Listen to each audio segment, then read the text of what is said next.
This is a Gathering Heritage project interview recorded in County Louth in Ireland. Now, I'm absolutely delighted to welcome Collette O'Hagan to our Gathering Heritage project. Now, we all know, of course, listening to all the interviews that Collette has done over the years, and it's all about marathon running.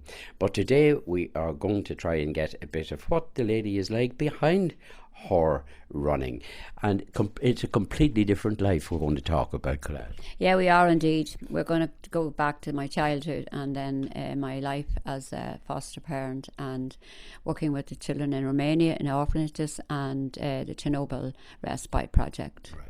Now, let's start from where were you from and where did your mum and dad, where did your dad work? Just tell me a little bit about your family. Well, I was born into a farming family on the Louth Armagh border. We had a farmyard and a shop.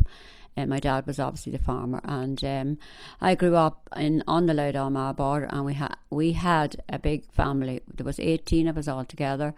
Not always the whole lot of us together. Obviously, some of us would move out, and then there was more in. But anyway, I grew up on the border, and because of the proximity to the border, I went to school in Northern Ireland. So we had the farm and the shop. And sometimes in our school bags we'd be smuggling little bits of things, but we didn't really realise that we were doing it. My mum would say, "Will you take that over to the shop across the border?" So we would do that. So there was butter and God knows what else was in our bags. But were you ever caught? No, actually, we were never actually stopped. And at the time that I was the 50s, and there was a regiment in from the B Specials, I think they were. And no, they never bothered us, but there was a lot of activity going on that we wouldn't really understand what was going on.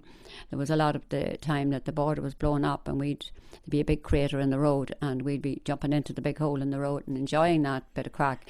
And then, sure, the next thing, the local lads would have the hole in the road filled up again, and so the army come back again and do it up again, and then the next thing they put in spikes across the road, the iron spikes, and sure, so the lads cut them down, and it was just useless, you know. Did you take that as a bit of fun? Yes, you hadn't a clue totally, what was going on. We enjoyed the whole crack. We didn't know what was going on. So to be honest, one of them spikes ended up in a house, my first home that myself and my husband had, because we were going to do an extension, and the extension involved taking the wall down of the home, but they needed a girder.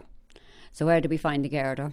Only one of the spikes that used to be across the road to block us, whatever. I don't know what the spikes were about, because nobody had cars those days, so it was everybody had a bike or whatever, so you still get across the border quite easily. But anyway, one of those girders ended up on our first home, propping up the roof.